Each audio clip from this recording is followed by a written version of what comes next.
You seem hungry. Good thing your table is ready with Saturday Omaha. Saturday Omaha. Eat this.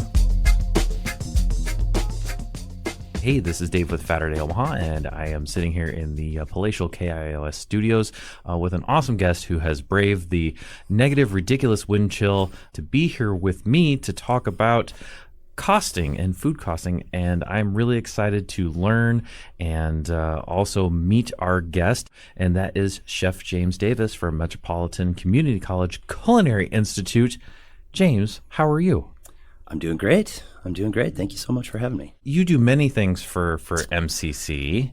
I do. Because I think you're in charge of the fine dining program in addition to food costing and other things, but it's going to sound best from you. So what are all the neat things that you're doing for Metro? We all as instructors and faculty, we all wear a multitude of hats, kind of jacks of all trade, I think, but some of the things that I have, this quarter I've got going baking basics, which is fun. I get to teach that once a year. So we have dual credit enrollment students. So awesome. Those are high school students who are taking college credit. There are a handful of us in the department that have the certification to teach post-secondary education. Okay. So I get to sort of dabble with them on a lot of different things and work with them throughout a 9-month period. Nutrition, humanities, and food culture. Occasionally intro to cooking, so how to hold a knife, how to saute, how to bake and roast and grill, and a lot of different hats. And then one of the funner classes that I have, and they're all fun, honestly. Sure. But one of the funner ones is we call it $29.99. It's a practical 2, so it's the last thing that students take before they graduate. One of the very last things. Yeah.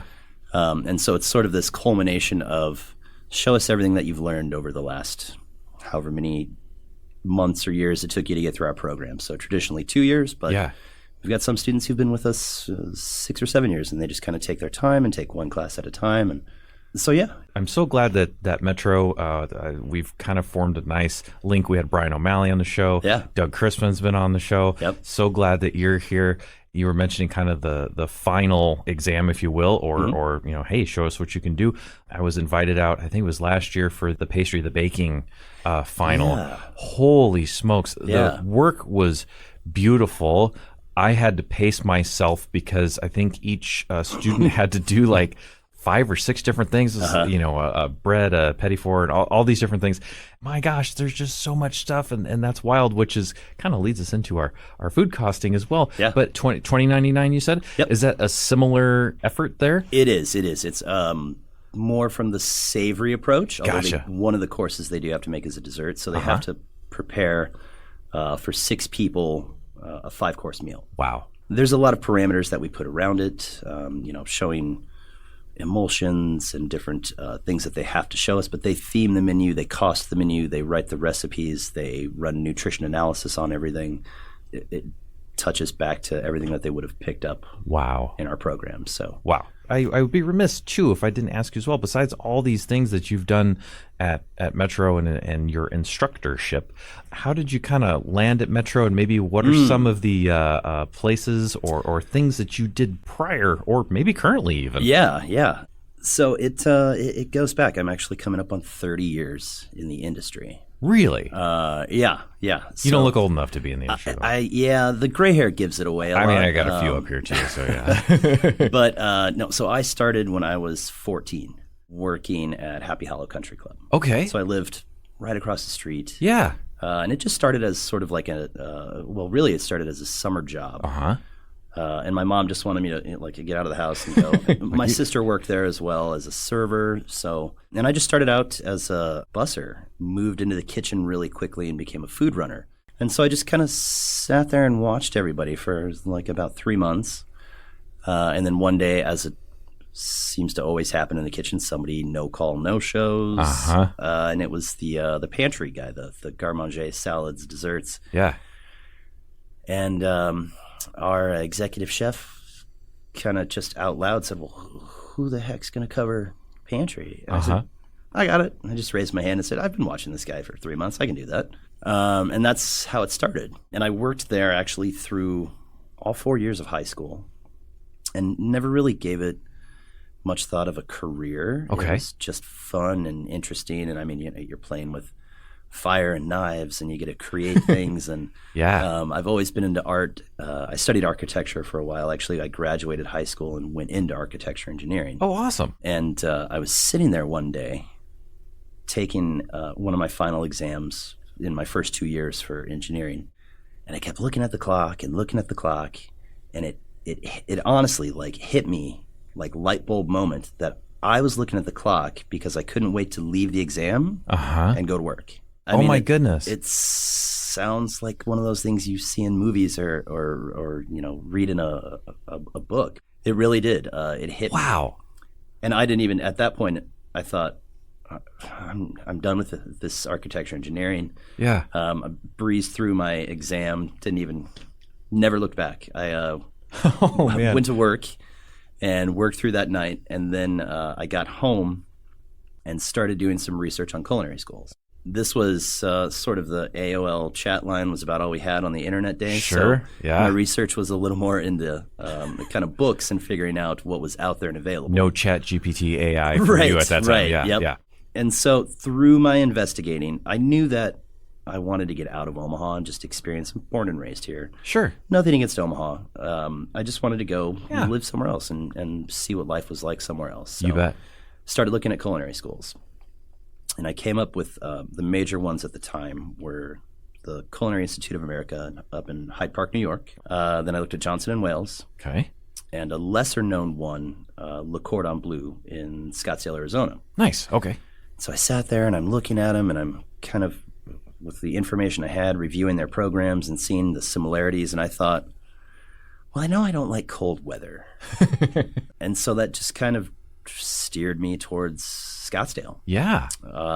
So I applied and, wrote my here's why I should be in culinary school letter. And they accepted me. And I moved down there actually rather quickly. About 2 months, I had decided and given notice at my job and moved down there and started school right away. Working down there was it was interesting because they have on and off months, which I didn't know. Oh. So I moved down there in April and kind of got through April and found my footing. My parents gave me some money so I didn't have to get to work right away and I could focus on school and catch my bearings. And so about mid-May, I thought, all right, I should find some work to do here. And it was, few and far between because places close or have very limited hours June, July, and August. That's their off season because it's so hot. The heat. So okay, hot. That makes sense. All right. I did find a country club and figured I've done the country club thing, for almost 5 years. So yeah, I can do that. Yeah. So I worked in Carefree, Arizona. It's about 30, 40 minutes north of Scottsdale, right at the base of the mountains. And I spent quite a bit of time there. I worked at the Boulders for a little while, moved to another resort that had several restaurants on the property. And then, I, lo and behold, graduated culinary school. And, 2.5 years had gone by, almost 3. And I stayed there and worked for a while. And then, for some silly reason, I missed home. Aw. I know. I don't know what it was. I missed my friends. I missed my parents.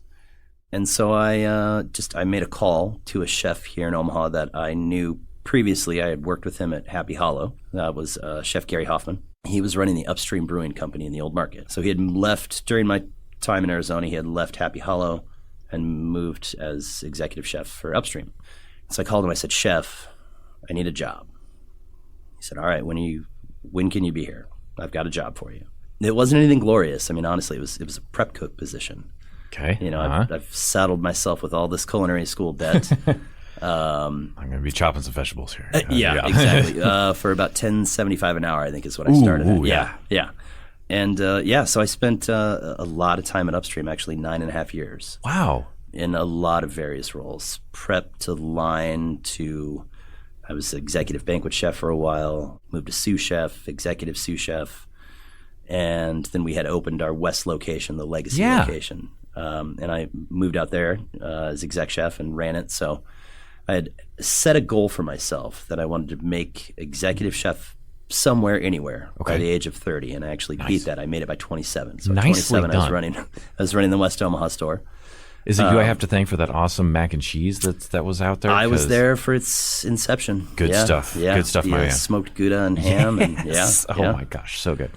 During my time at Upstream, though, I have to give a lot of thanks to Gary Hoffman for his mentorship. Yeah. And honestly, he's the one who really, I mean, I took food costing classes and bev costing classes in culinary school, like every other culinary student. But he's the one who really hammered it into my head how important it was, you know, the behind the scenes, down to the penny, running the math on everything. And so that's where I get it from. And I really flourished with it. And so now you're teaching it. I mean, I looked at everything and saw a little dollar sign attached to it. But I, around 2005, while I was at Upstream, was asked to go and meet with some instructors and talk to them about a course that they were rewriting. So I think at this time I was about 25. And so I did that, and I sat down with a few chefs and had kind of decided to sort of shadow them. And one of them was Chef Michael Rhodes, and the other one was Peter Overmeyer was that chef's name. Yeah. And that was under Jim Trebian as our dean. Okay. And so I just, at a young age, 25, picked up what we call an adjunct. So it's somebody who works in field, but maybe spends one day or one class or something like that teaching. And so I've done that for quite a bit of my career, even as I moved from restaurant to restaurant. You know, I went from Upstream to Omaha Country Club. And what was the strange thing about that was that I was bored.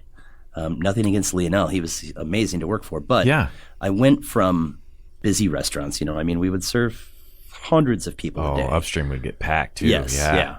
So I went from that to a country club. Granted, the time of year didn't help. I made my move in February. Very slow time for country clubs.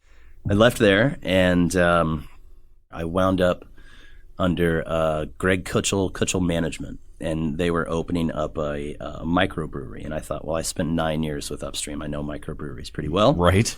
And that was Rock Bottom in the old market. So I went in where the famous Dave's, it's now Jams. Yeah, okay. Yeah. But yeah, that was that was the first job I had that kind of really sent me anywhere.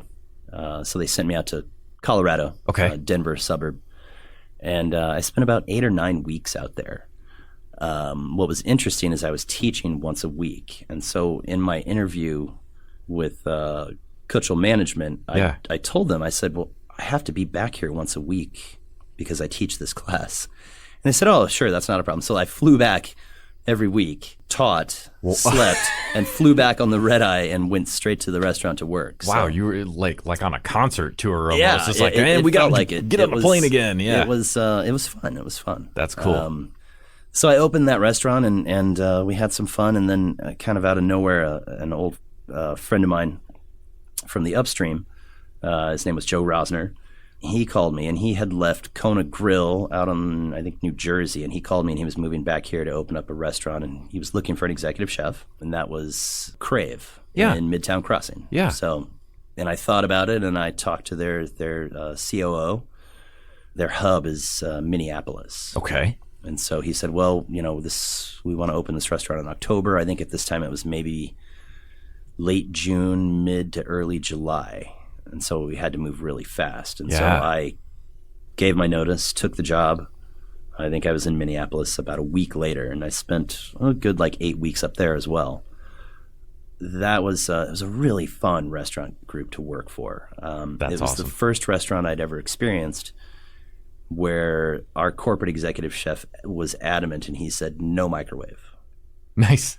We won't have a microwave. We won't own one. happening. We won't put it. He said, if we can't heat it up traditionally, then it doesn't belong on our menu. Nice. Since I've learned that there are certain things, some of my own instructors will sort of kind of counter that with me and say, but there are certain things that you can't replicate in any other kind of cooking device. That's fine. That's fair. So yeah, I spent about 2.5 years with Crave, and then I got a phone call of a restaurant here in Omaha that was looking for an executive chef that they wanted to have as co-owner partner. Nice. And I wasn't looking for a job at the time. I was happy. I was in a good rhythm at Crave, and I loved what we were doing. I was learning tons about sushi, and I spent a lot of time with our corporate sushi chef. So I really did love running that restaurant. But I thought, well, talk is cheap. I'll go see what this offer is all about. And so I met with the three partners from Mark's Bistro in Dundee. In Dundee, sure. Yeah, it was a great conversation. I mean, we hit it off really well. We spent an afternoon just chatting and talking about everything and my sort of philosophy on management and food styles and all of that. And next thing I knew, I accepted a job offer with them. Uh-huh.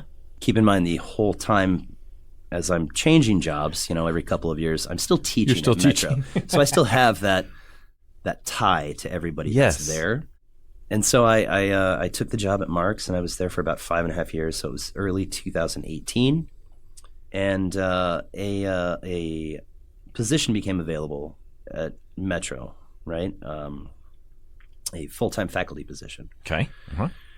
And it finally, kind of like on the last day that the job posting was available, I filled everything out and submitted it and just thought, well, we'll see. Again, it was the same premise of kind of talk is cheap, but I knew that I love teaching, and I've always taken that into every kitchen I've ever worked in. It's awesome. Is to take the time with people, because everyone else has always taken their time with me, right? Mm-hmm. From culinary school to every place I've ever worked, the chefs and mentors that I've had who taught me what I know now, it's selfish if I just hold on to it. I have to give that back. And I love doing it. I really do. I have 5 children, so I have a level of patience that I think is required in those situations. Yeah. So I applied for the job and went through. It was honestly, of all the jobs I've had, it was the most intense interview process I've ever had. It was intense. I mean, I had to build a class that didn't exist, give a PowerPoint presentation on the class that didn't exist, lead a lab structure with volunteer students. Keep in mind the whole time there's faculty is watching me in pen and paper and taking notes. And so it was very, very just intense. It was intense, yeah, and it made me nervous. I thought, what? I've in all these places I've worked, I've never felt nervous like that. But I at the end of the interview process, I thought it made me that nervous for a reason. It's because I think I want this job. And so that's where I've been now since kind of late 2018, 2019. I'm coming up on 5 years full time here. Let's kind of move into the food costing thing. Let's start with the classroom portion of things. What's the structure? What goes into food costing? And give me the rundown. Wow, where do I start? So the standard food cost for a restaurant is around 32%. And so what that means is 32% of the plate is your cost. And so everything else should be free and clear income is really how restaurants operate it. That's sort of the benchmark, 32, 33%, depending on where you're at. Country clubs really don't care about food cost because their audience is paid for their membership, right? Gotcha. So country clubs run more around 45 to 55% food cost, and that's really good for them. And is that per dish? So if like my dish is $10, then 32% of that $10 should be to pay for the food that is on the plate. Correct. The cost of the food on the plate. Got it. Okay.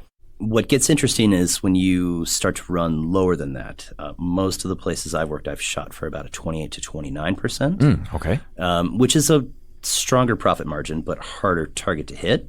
It's an interesting dance, right? So the thing that food cost doesn't cover is it doesn't cover anything else. So it doesn't cover any of your overheads, right? Keeping the lights on, the gas bill, the water bill, the labor cost, which is a separate cost together. Sure. Beverage cost.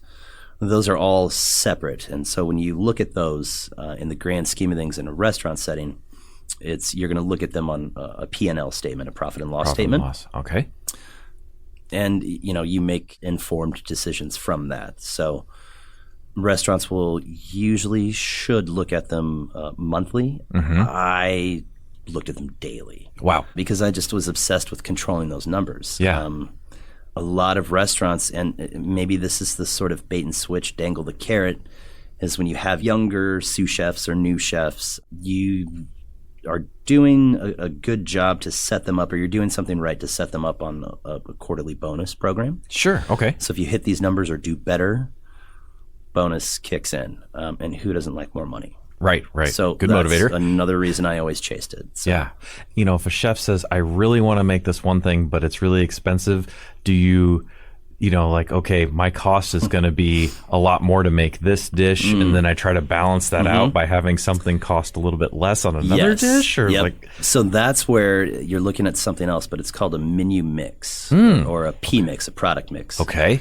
And so you've got things like, I can tell you from Mark's, right? When I worked at Mark's for 5.5 years, we would look at these numbers all the time. Yeah. And we had the mac and cheese. Yeah. If you've ever been to Mark's, everybody within earshot talks about the mac and cheese.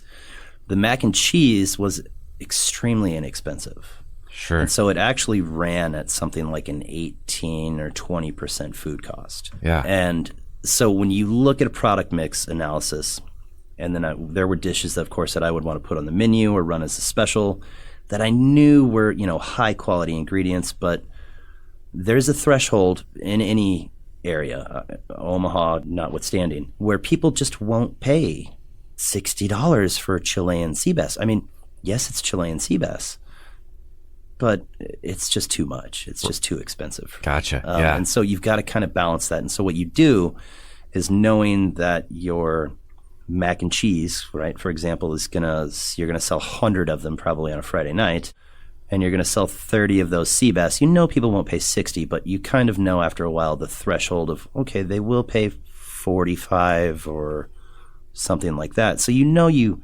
don't hit the target profit margin on it. It's just that kind of delicate balance that you strike in restaurants. Wow. So for me now, a lot of what I look at in running the bistro for dinner at MCC is locality. I don't like to put anything on the menu that took a long time, a train ride and a plane ride to get here. It's kind of strange when you look at restaurants and when you look at even when you're shopping, for yourself for home, those local, seasonal, artisanal, organic products are way more expensive than the mass-produced produce that you find. Sure. So there's a balance to that too. The P&L sheets, the profit and loss sheets, obviously we're in the audio medium, but if you're going to look at one of those, what do you typically see on a P&L sheet when you're looking at that daily? Like, what are you looking for? They are, I've had P&L sheets that are pages long, and it lists every line item of your business. Labor cost, and you can drill down on things like that. I mean, you can look at labor cost as a whole. You can look at what did we pay our hosts? So it kind of depends on what program and software you're using, but you can drill into what are our salad sales? What are our soup sales? How much butter did we use? I mean, you can drill down to just some of the most minute things, which is really handy because if you find yourself in a situation where you're scratching your head and you're going, well, my costs are high. Why did I run a 34% last month? And, so you've got to do some investigating and some digging. One of the other things that is huge, and I do this at home all the time, is you have to sort of, I'm going to say bargain shop, or not bargain shop, but keep your competitors competing. And so by that, I mean the big food houses, right? The big ones of Omaha. I mean, I've had up to 30 different reps that I've bought from, right? And some of those are just local farmers. Dutch Girl Farms, Kevin and the Loths at the time. I would buy just produce from them and just goat cheese from them. And Le Cordier, we would get just baguettes. Oh, yeah. And there's also so many things you have to take into account in restaurants. Where is it cheaper for me to buy in a pre-made product and save on the labor side, or do I bring in the yeast and the flour and make the baguette myself? Do I have the labor for that? Do I have the space for that? So there's so many different things that can go wrong in a restaurant and can get out of control really quick. And next thing you know, you're losing money. So you were checking these almost daily. Yeah. Did you look at each individual line every day, or were there certain things that maybe you concentrated on because that sounds like it might drive you nuts if you had to look at every single line? Yeah, for sure. There's a lot of things that I would skim past. Really what I would look at is your controllables, right? So your food purchases and your labor cost. For a long time now, we have had sort of a model that most restaurants run off of, where of every dollar spent, And we're talking about the most wired tight, squeezing every penny that you can sort of establishment without sacrificing product or quality of anything. Sure. Where of every dollar spent, about 7 cents actually goes to the bank. So that means you pay back 93 cents on every dollar in food, labor, lights, you name it. Wow. Those are the best run restaurants that are doing it, I guess maybe say ethically, right? You can run a really low food cost and sell somebody you can call it a Wagyu hot dog, but maybe really it's Oscar Mayer and you're charging $40. And if someone's buying it, okay, you're making a lot of money. Only 7 cents on the dollar. And that's optimally. That's in a good, tightly run. Yep. Like right now, we've had a weather event. I know a lot of restaurants have had to close. That really just has to disrupt everything. Oh, That's got to be just super challenging to deal with. It does. And this is a hard time of year historically in Omaha. Because you're kind of in this lull moment where everybody's spent more than they meant to over the holidays. Right. They probably went out for New Year's, but now the next big thing isn't until Valentine's Day. Valentine's Day is coming up, yeah. And the other hard part that I found in this time of year is sort of the January to maybe mid to late March is where traditionally sales are lower than – it's the lowest sales time of any year. But it's also the time of year where you need to be ramping up and training and retaining staff. Oh, to get ready. You're walking into patio season next in most restaurants. I mean, you double your seating. As soon as it gets nice and the flowers start blooming, people are out. So it's a real balance on the labor side. And then when you're constructing a dish or a menu or things like that for the restaurant, how do you start costing that out? What does that look like? There's a few different ways to go about it. You always have to start somewhere. So generally I would start with trying to find the balance on the menu, right? Where you want to find how are our vegetarian options? What are our beef options like? I mean, it's Nebraska. You've got to have beef, right? Sure. So you've got to look at all those and do we think we're balanced well on the menu? And so that's going to inform new menu decisions. But kind of starting with you're going to have an idea in your head that you start to work with. And so generally what I've done is, doing some research and saying, okay, well, let's do a pork tenderloin dish on the menu. And before I even start, A, do we need a pork tenderloin dish on the menu? And then B, what is the current price of pork tenderloin? And then also following those markets is a great idea. Just so you know, I mean, beef goes up every summer. It's barbecue season. It's grilling season. And so knowing that, maybe you don't want the 22-ounce porterhouse on your menu in June, July, and August. Maybe you want it on your menu in December, January, February when the beef market tapers off a little bit. But let's be honest, things don't really go back down in price anymore, it seems like. It's like taxes. They just keep going up. Right. So some of that comes into play, but I think what's really important is to have just good, open, honest communication with your vendors. So you're going to have food reps from all of these vendors. And so having those weekly meetings with them, they'll come to you with a ton of information that maybe you're not aware of. Hey, there's a bad hailstorm in Yuma and the romaine market's going to be crap for the next 6 weeks. Do you want to stick with it? Maybe change your salad on the menu? It's things that you don't think chefs need to pay attention to, but you really do. You've got to watch the weather. I mean, in our economy and our market, you've got to know what's going on in Yuma, Arizona, because it's going to affect your menu price and your profitability and your ability to stay open. As we've been working through this too, and the whole time you're still executive chef, I'm assuming you're still doing things on the line and still, coaching and mentoring and dealing directly with the food. In addition to now you are an accountant, math expert sitting back in the office comparing profit and loss sheets, calling vendors, going, hey, listen, this romaine's kind of crazy. Bring me some butter lettuce this week or something, so goodness. I mean, it's long days and it's you wear a lot of hats. Wow. Right? I mean, I can remember floor drains backing up on a Friday at 6:00 and you're not going to get anybody out there to fix it right away. You're the plumber now. You're paying them $3. Yeah, so you're a plumber. You have, young people who have personal problems that come to you and vent and want your opinion, and so you have those private conversations. So all of a sudden now you're counselor, a mentor, counselor. coach. Yeah. It's you wear a lot of hats, but it's rewarding. I mean, there's this saying that you as a manager, you make a decision whether it's right or wrong about every 30 seconds in this industry, and that's pretty accurate. So when you're looking at a dish on the menu, so we're talking about our pork tenderloin. Yeah. You have to decide what to price that at. How do you determine what the going rate is? Are you looking at other restaurants' menus, or like you just kind of know? Or like what? Let's start there. How do you figure out the ballpark? There's some of that. You don't want to price yourself out of your own market. Sure. So if you have a dish that is fairly common, if pork tenderloin is fairly common on restaurant menus, then maybe do a little shopping around, but that wouldn't be the only thing that I would look at, Sure. right? I would look at the high end, so maybe checking cities like Chicago, New York. And granted, preparation, what kind of pork are they buying? Is it Sure. Carabuto or something, Mangalitsa, something really high end?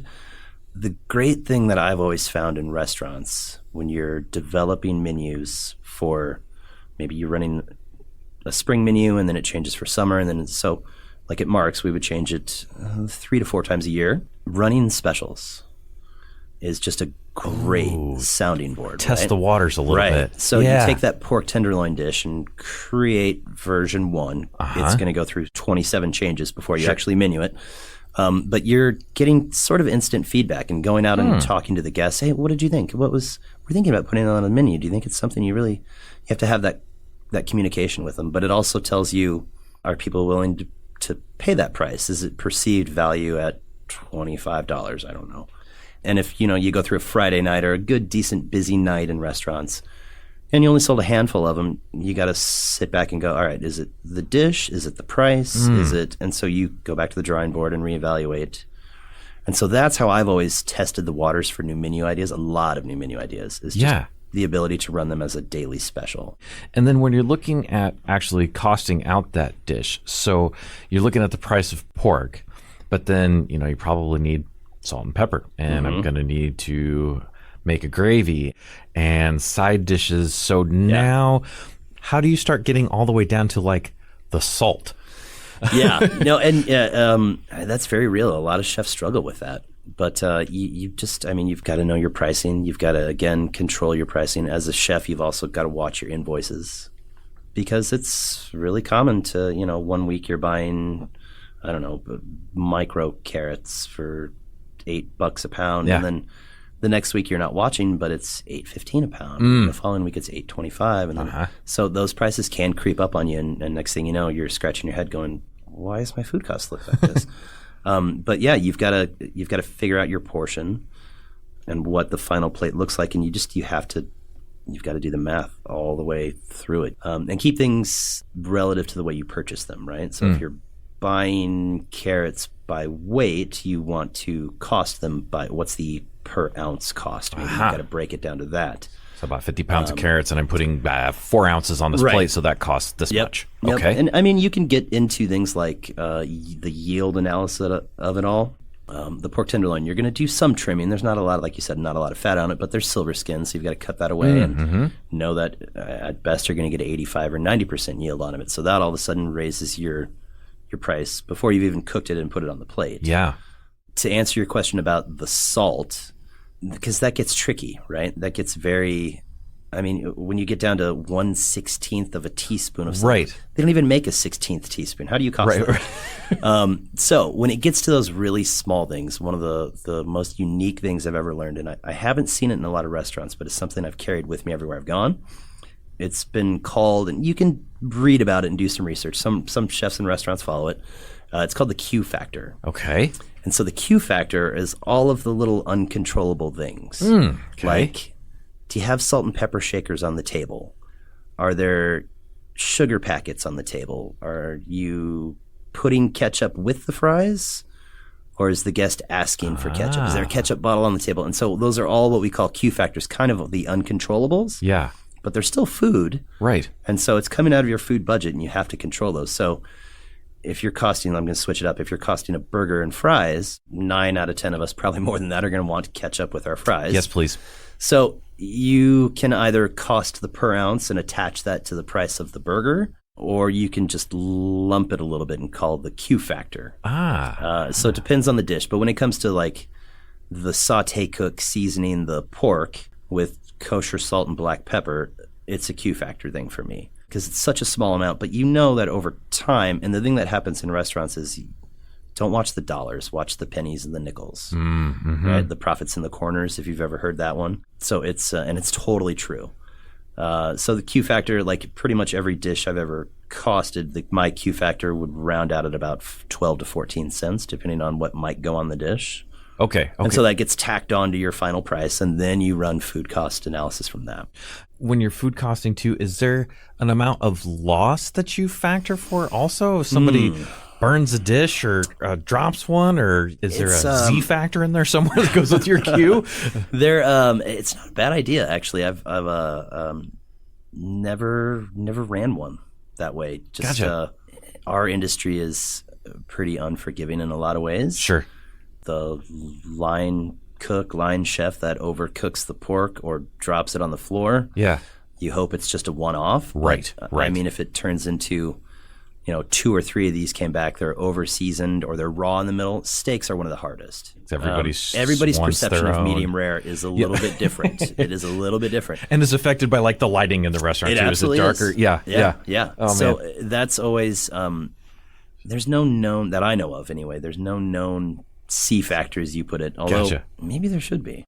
I like that the Q factor kind of covers those small things. That's you start thinking about things like straws and napkins and lids and sugar packets and those things can get really crazy too. Some of those are your non-foods. Gotcha. Okay, which is another category. Another category entirely. Yep. So the price of paper napkins to serve with this dish or whatever, or, like Stella's and Bellevue goes through a ton of napkins because they don't have plates. And that's their move. So they wrap it in the bev naps. Yes. Napkins. Yeah. So how do the costs of the individual dishes come together for the cost of the full menu? Or do you look at it on an individual dish basis? I don't know if I'm asking that question well. Yeah. That's your menu mix analysis, that P mix that I was talking about. Okay. So when you swap a menu and change, and maybe you change from fall into winter or winter into spring, and you've got a significant menu change, you're going to be watching the product mix analysis, that P mix report, like crazy. Every day, every night, I would run one at the end of the night and say, all right, what did we sell? And I would take a paper copy of the menu every day, like on Monday, Tuesday, Wednesday, Thursday, line them out on my desk. Yeah. And I would write next to each dish, 12% of sales was this item and 13 to this one. And, this one's only 4%. And so you've got some of those things that are, you call them like a dog on the menu or a sleeping dog. You've got to ask yourself like, well, it hits a certain demographic. And the thing I think about is maybe a vegan dish that maybe you're not running a vegan restaurant, but you have a vegan dish on the menu and it does sell and it's delicious, but it's not it's not your top selling item. So you've got to scratch your head and go, does it belong? Should I change it? Should I leave it alone? You've got to analyze it that way. Right. But after a menu change, I would even run the product mix report after a lunch service and then run another one after dinner service. Interesting. And so after a menu change, I would live at the restaurant. When you looked at those reports, rough estimate, how much time per day are you looking at this? Because I know it's not 5 minutes. It's got to be longer than that. No, it's not. I mean, at first, when I was kind of first introduced to them, I really, it was kind of like reading a foreign language at first. I bet. And so just over time, and really it took months before I felt comfortable looking at them. And it took even more time than that before I felt really comfortable diagnosing them if there's an issue, right? If you're in the red on a certain line item category, how do you chase that down? Again, for me, it came back to somebody taking the time to sit with me in a weekly manager meeting, and it wasn't just me. It was myself and a good friend of mine was also sous chef at the time. So we were sort of sous chef and sous chef. Nice. And he, we went to the same culinary school and grew up together here in Omaha, moved to the Southwest. We moved back at almost virtually the same time. Wow. We were tied together for quite some time. He's a great guy. And so us learning those together, like I didn't feel like the only person in the room who didn't know what the heck was going on. Right. But it took some time. And so at first, you're looking at it for an hour and maybe barely figuring something out. And then you're looking at the EBITDA line and going, what is this? And why do I care about earnings before interest and taxes and depreciation and all that? And Yeah, it just it took some time, but I think as the years and decades went on, I mean, I could sit down with a full P&L at the end of a service after a menu change, and really, I mean, I could go through it in probably 15 or 20 minutes and have my head all the way around where every penny was coming and going. Goodness. And then in addition to that, being the plumber, electrician, the sign guy out front, whatever you need on top of that. Yeah, exactly. And I mean, just leading the shift as well. You know, it's just it's a dance. It's one of my business partners at Mark's, Mark Pluhacek, he would liken it to running a play or a theater. And he wasn't wrong in that if you were the conductor, you had your head on a swivel and you had just a lot of things going on. I know I was talking to Alfie Cascio of Cascio's, and in addition to all those things we talked about, he said numerous times he's had to run out of the back, and if somebody was like choking on something, he'd have to do the Heimlich like on top of it. It's like your medic on top of everything else. He's not wrong. Yeah. I stayed on top of CPR certification. And, Now, moving all of that then, how does somebody apply some of these things at home? What are some easy things they can do? Because they probably don't have the same P&L software. I'm sure you can get things, but maybe not as readily available. You can. I mean, technologies, for all the negatives, there's a lot of positives that come out of it, right? And so there's a lot of good little things that you can use at home. I've tried some of them. They kind of slow me down a little bit. One of the things that I do that drives my wife nuts is I do like a cost analysis on grocery stores. So if I'm building my shopping list, right, we try and, now since COVID, really, we've taken advantage of online ordering and grocery deliveries. Yeah, you bet. On my laptop, I'll have Baker's and Hy-Vee and Walmart and Target and Whole Foods. I'll have them all open. And I'm like, all right, who's got the better price on red onions this week? And so I shop that way, and she rolls her eyes so hard. But so that's one of the things that I recommend if you have the time, right? The other thing that I tell my students this in nutrition class a lot is stick to the outside perimeter of the grocery store. Right? That's where your deli is, all of your fresh produce is. It's when you get into the center aisles that you're buying convenience products that also, generally speaking, aren't really good for you, right? They're high in sodium and things like that. Yeah, a lot more preservatives and So, and it's tough. I mean, we live such a fast-paced lifestyle. True. Right?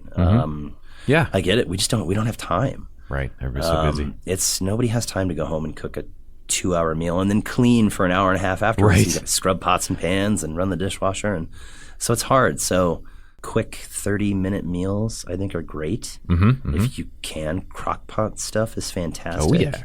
Oh, yeah. If you can sort of meal prep out, those are all things that will help. Being aware of what you buy is an interesting thing. And I'm guilty of this at home too, right? Things get pushed to the back of the fridge and then you find it past its prime and you go, oh, geez, Guilty. there's that kale. Wow, look at that, right? Yeah. Didn't know it could turn that color. Yeah. So being aware of that is also something to take in mind.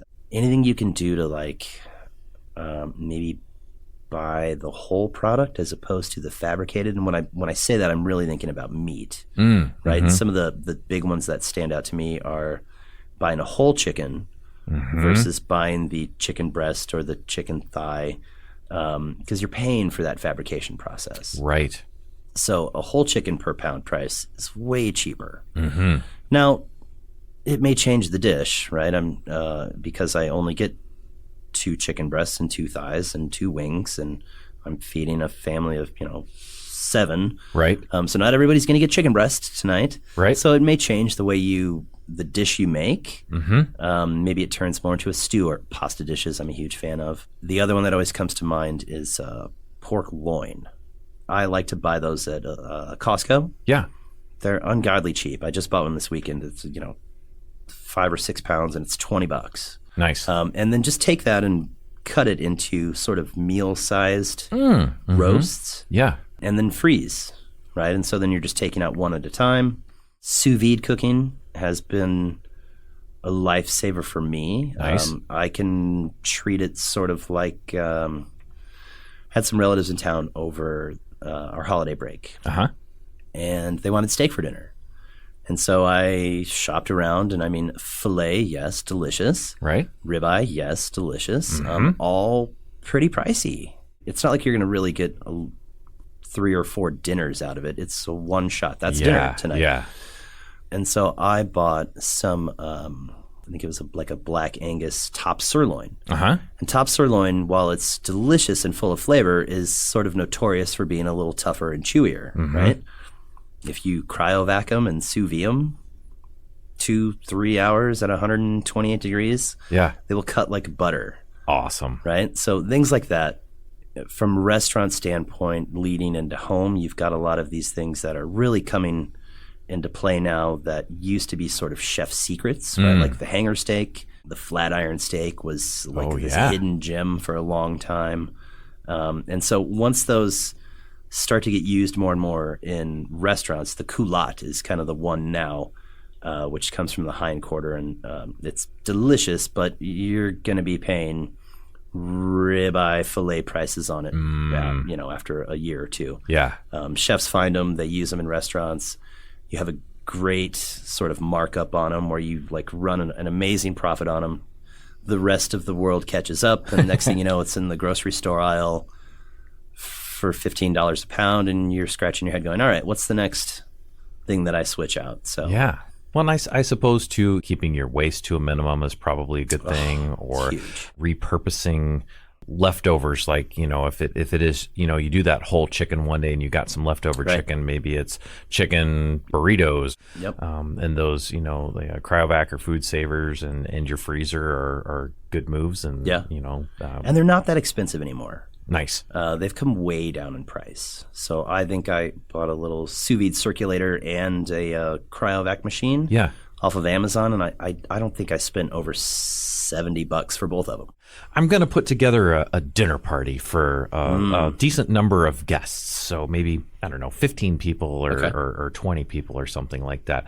So what might be my strategy on figuring out my food cost, or I'm going to lay this out? How might you approach that, chef? That's always a good one. People run into this problem all the time, right? And so honestly, the first thing I would do is maybe take into account how big is my space, which is maybe not, not where most people would approach, but I would look at it and think, can I really pull off fabricating X, Y, and Z and making 7 courses? And do I have the plates for that? Do I have the silverware for that? Do I have to stop and wash silverware in the middle of the meal? Do I want to sit down and enjoy it with them, or am I playing chef all night and going to be in the kitchen? So that's where, if I wanted to sit down and enjoy company, I'd probably do something sort of family style platter service, something that can just be set out, a roasted chicken or beef bourguignon, or something that can just be ladled and you can actually sit and enjoy. So that's a lot of prep done prior to the party. What's my budget? Is it going to break the bank if I buy whole tenderloin and carve that on, table side? Right. If it is, then maybe I look at a cheaper cut, right? Like a beef terrace major is a nice one. It's sort of known as like a petite tenderloin. Okay. It has a shape of tenderloin and has a very similar flavor and not a lot of fat inside. It's a tender enough steak you can just throw it on the grill, and it's great in the summertime. Nice. But if tenderloin is within my budget and money's not really a concern, then I would still look at how I want to do. What's my role in the party? Do I want to play chef or play guest as well? So that's probably where I would start. We call it in restaurants, we call it sort of Russian platter service, which is a service style. And we all do this at home. We just don't call it that, right? But we set out a big platter of food and everybody sort of helps themselves and serves themselves. That's probably where I would start. Again, convenience products sometimes are helpful in those moments, right? Where chopped frozen vegetables, maybe that's something that you can do, and you can buy those in larger bags. So that might be a convenience thing that might work. Yep. And if you treat them right, if you cook them correctly, quality doesn't suffer. They don't come out mushy. Usually that requires sort of, like, to your example, frozen vegetables is, pretty high heat. Maybe it's a quick little steam or something, but higher heat. Like, you don't throw them in a cold pan. and turn the pan on and expect it to get really hot, right? Yeah. So just knowing how to treat those products is helpful as well. But you got to get in the kitchen and play, which I see more and more people doing nowadays. I think COVID really, you're locked in your house and you've got all these people who are all of a sudden interested in starters and making sourdoughs and breads and pickling and fermenting things. Like those are old school methods of food cooking and preservation. Yeah. That we're kind of on the brink of being extinct. For sure. Honestly. Like our grandparents knew how to do, and they just kind of started how dying. do you, grow a carrot or a tomato? How do you can a tomato? Pre-COVID, I think that number was very, very low on people knowing how to properly can a tomato. Post-COVID, I think it's expanded tremendously. Bump. Well, this has been awesome. I've learned a lot. It was so nice to finally meet you in person and learn about what you're doing for MCC, your history, how food costing works, and things that you think about, and yet another dimension to being a chef in the restaurant industry that maybe some people don't think about, because I think a lot of people focus purely on direct food preparation aspect. Right. And maybe don't think that, I'm going to have to do some math back here too. Oh, tons of math. Tons of math. You know. Well, Chef James Davis, thank you so much for being here with me. Thank you for taking your time. And it was such a pleasure having you here. Yeah, thank you so much. This has been great. Well, fantastic. Well, we will sign it off here. And as we say, until we eat again, stay hungry. Bye. Our show is recorded and produced by Saturday Omaha. You can find us on Instagram, Twitter, and Facebook, as well as email SaturdayOmaha@gmail.com. Thanks for listening and stay hungry. Saturday Omaha. Eat this.